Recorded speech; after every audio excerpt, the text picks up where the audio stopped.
What's going on, guys? Welcome to the remote front office, episode 3 of Teams Off Seasons. We are today going to be going over the San Antonio Spurs. First, as always, make sure to leave a like, subscribe, share. Uh, Hopefully, we'll have a little bit better lighting here over the next couple of weeks. I'm still working on getting everything set up in the new office. But yeah, let's go ahead and get into this. The first thing I want to start with, Greg Popovich has not announced he's retiring. He happens to retire after this video comes out. That does change a couple of things. I don't think it changes a whole lot. And honestly, if anything, I'm assuming he moves into a front office role anyway once he retires. I guess the more so question at that time would end up being who takes his place, right? Because it seems like a lot of the San Antonio guys already are fairly cemented into their jobs. So it would be interesting to see who his next man up is, right? Um, as far as the Spurs offseason goes, I feel like last season was probably a little more exciting, just because of just the direction the team was going. They had a couple of first round picks due to the Boston trade. This year they only have one first round pick. As of right now, it is projected third. If they do happen to get number one overall, congratulations. Greg Popovich gets Wembanyama, and we started all over again.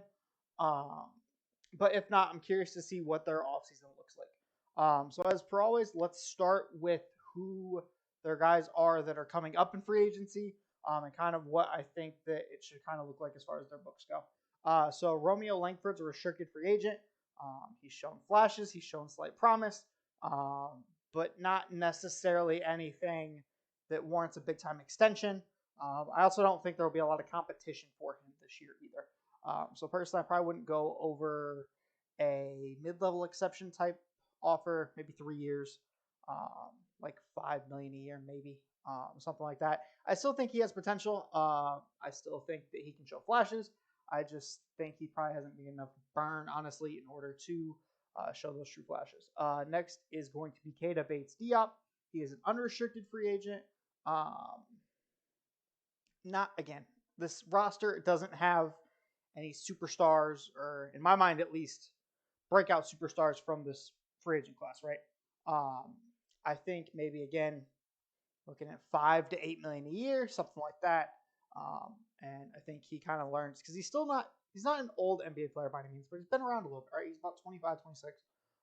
So I personally think that just having him around still in that culture, give him another year, give him another opportunity. Obviously, this team isn't competing for a championship next year, so I think just give him another go around and see what happens. Trey Jones is a restricted free agent. As of right now, pending getting Scoot Henderson, right? Trey Jones is basically the only point guard on the roster. So personally, I liked what I saw of him this year. I did see a slight improvement. Again, it's hard to quite tell as far as preparing a team for a winning culture or playoff basketball where he would be a good fit, just without seeing him in playoff type basketball or quote unquote meaningful games right now. It's hard to know that for sure, but I'm thinking probably 10 to 12 million a year for probably 3 years. I think is a very fair offer for Trey Jones, and hoping maybe he takes another step again next year. And he's like a 15-point per game scorer or something like that. Gorgie Jang, unrestricted free agent, letting him walk. I don't think he's been bad. I feel like he's been a good locker room guy, but I just think that at this point in time, open the roster spot, give yourself a chance to bring in another vet, maybe a vet that plays a little more, and just kind of give you a chance to go in a little bit more of a winning direction, right? Uh, the next one, I'm going to butcher horribly. Sandro Mamukalashvili? I butchered that one horribly, guys. I'm not glad. That one was brutal. But he hasn't really played a whole lot. He's a restricted free agent. Personally, I would keep him. Obviously, I don't think there's going to be a lot of high market for him. Probably bring him back on his qualifying offer and just kind of see what happens, right? But again, like I said, this is not a big decision free agent market for them. It's not a hard decision free agent market for them. I think if you could bring the right guys back at the right deals and keep your value, keep your flexible cap space, I think the Spurs can have a good and productive offseason. As far as team needs that I see personally, you traded away Jakob Poeltl. Don't really have another center on the roster. And your center has to kind of be a unique fit, right? Because you have Jeremy Sohan, who I like a lot. I didn't watch much Sohan tape coming out of Baylor, but just off of the little I watched and the interviews of people I'd heard about scouting him and stuff, I was a really big fan for a little bit of the offseason content I did last year. If you guys were on the other channel for that, I mocked him to OKC every time I could, just because I really, really liked the fit. And I think he's a good defensive culture guy. And hopefully his offense comes along a little bit more as far as the shooting. I do like his kind of, I don't even know if I call it secondary ball handling, but ball handling at times. And he can improve as a decision maker, and I think he can really turn into a really solid player in this league. Another thing they need is forwards. This team just doesn't have a lot of depth at any one position, right? Uh, you've got a couple of guards that are young, right? So I don't want to necessarily have them take a bunch of guards just because I think that you want those young guys to mature and play and kind of stumble over themselves a little bit, right? As far as, getting that experience and getting those reps and learning situations. But the forward spot I just think is really, really thin, right? Doug McDermott probably could be traded. You've got Jeremy Sohan. You've got just a couple of guys, but I think they need a little more. Defensively, obviously this team was very bad defensively. It just kind of comes with having a smaller backcourt. And then really Jeremy Sohan was really the main defender. And then on top of that, they weren't really trying to win games. So their numbers are a little bit skewed, but I don't think this team has what it takes to be a good team come play-in time to actually really defend and get a stop, right?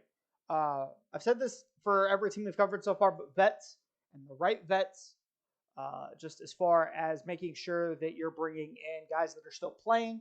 You don't necessarily want Udonis has them right now just because you're not on the brink of winning. You're still, I think, probably 3 years away with this roster as it is right now. So personally, I would be looking more so at guys that are like 27, right? And so even if you are 3 years away, they're only 30, and then you can kind of start building from that, right? And also spacing. Again, with having Jeremy Sohan on this roster, you are limiting what you can do as far as the center, right? We've seen it now in the playoffs, these first couple of games with the Cleveland Cavaliers. Sure, having Evan Mobley and Jared Allen is cool, and it works out great defensively, and you really can hammer as far as who protects the rim, who grabs a board, stuff like that. But offensively, it really, really hinders your spacing when you have two guys that cannot shoot, right? Especially even if you have a third guy that cannot shoot, right?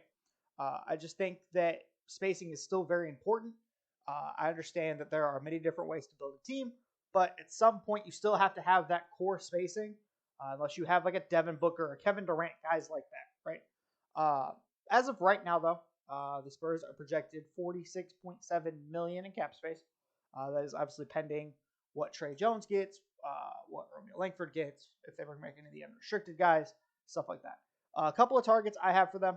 First one I have on my board is Naz Reid. I understand he was hurt and his season is done, but I really liked what I saw out of him, and I think Sohan can cover up for him defensively where he lacks, right?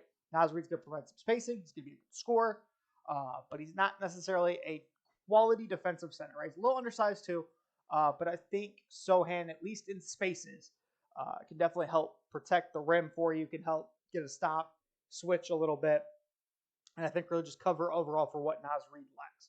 Another guy I would like, this is more so for them to just kind of take a swing on if the price is right, and that's Jackson Hayes. He is a restricted free agent, but at this point, New Orleans cap sheet kind of gets a little complicated, especially when you have Zion with an extension, Brandon Ingram, CJ. You're going to have to start paying guys like Herb Jones here relatively soon because Herb Jones is a second-year guy. So I personally just think that Jackson Hayes fell out of this rotation, and I think that they will let him walk, right? With that being said, I don't want to see them overpay. I don't want to see a $20 million a year. I don't want to see a John Collins deal for him, right? He hasn't proved that yet. But I think as far as a vertical spacer, as well as just a guy that's athletic, can run with the team, can play with good pace, I think Jackson Hayes is worth a swing, right? Another guy, Austin Reeves for the Lakers. He is a restricted free agent. I understand that he has been hooping, but as we've seen the Lakers do before, right? When it came to the Alex Caruso, Taylor Horton Tucker decisions, They let Caruso walk. They just let him walk out the door. And then they traded THT a year later, right? So personally, I think Austin Reeves would fit this team well. He's a dynamic scorer. I feel like he could potentially take a bump up with more minutes and more freedom. I understand LeBron and AD help, so he's not getting the night in, night out attention. But I do think that in spurts, he can go for 23 points for 5 games or like 27 points for 2 games. Just stuff like that. I think that he can really just kind of bring that spark plug to this team, right? Another guy I have for them is Dante DiVincenzo. I don't know what Golden State does. I'm still kind of waiting for the full CBA breakdown to be explained to me as far as what kicks in when for these repercussions. Because once you hit that second tax bracket, you essentially can't really do much with your roster. So I'm curious to see what Golden State does. I feel like they trimmed some of the guys lower down the rotation. I think Dante DiVincenzo is one of those guys, unfortunately. And he has a player option, but I think if San Antonio would tell him that he would get a 3-year deal, I think he would take it. Just because he's kind of moved around these last couple of years between Milwaukee and Sacramento, now Golden State. I think he just kind of wants. I obviously don't have sources on it, but I think he would kind of be one of those guys, it seems to me, that wants to stay somewhere for a couple of years. And I think San Antonio can offer him the minutes, right? He brings a lot to the table. He was a good guy out of college. He's going to have that winning culture in him being in Golden State. He was in Milwaukee for the early part of his career. I think he's worth a swing, right? Another guy from Minnesota, Jalen Noel. I am kind of leaning a lot of guard-ish wings for them. I just want to see this team build additional talent, right? I think they're kind of low on talent right now, and I think this is a good way without necessarily putting out a big offer sheet on somebody. I think this is a good way to slowly build up your talent, right? Jalen Noel is young. He's a good scorer. Long, rangy. I feel like he's more of a shooting guard probably, but as an unrestricted guy, and I don't know what Minnesota's going to do this year. So I kind of think that him or Naz Reid or somebody we don't expect might get kind of pushed to the side, right? As far as making sure that their cap sheet works and everything. So I think he's definitely worth a swing on. Taylor Horton Tucker has a player option. I can't tell if he'll take his player option because I don't know fully what his market is.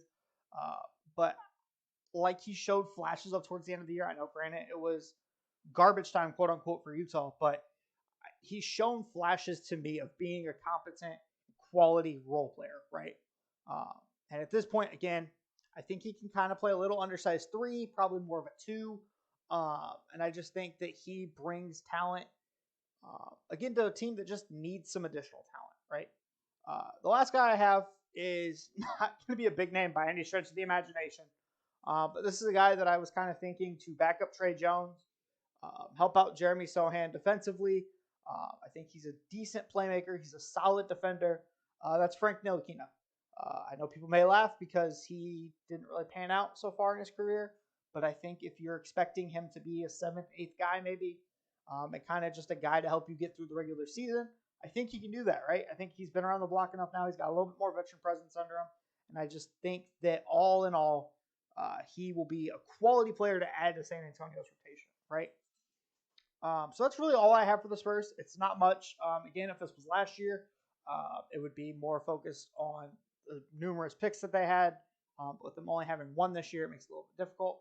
Obviously, once we get past the draft and we start looking more towards trade season, we'll discuss Doug McDermott trades, or we can go through anybody on the roster you want that you guys think is going to get traded, or any trade for candidates you guys have. Leave them in the comments. But yeah, I appreciate everybody coming out today. I will catch you guys in the next one. Peace.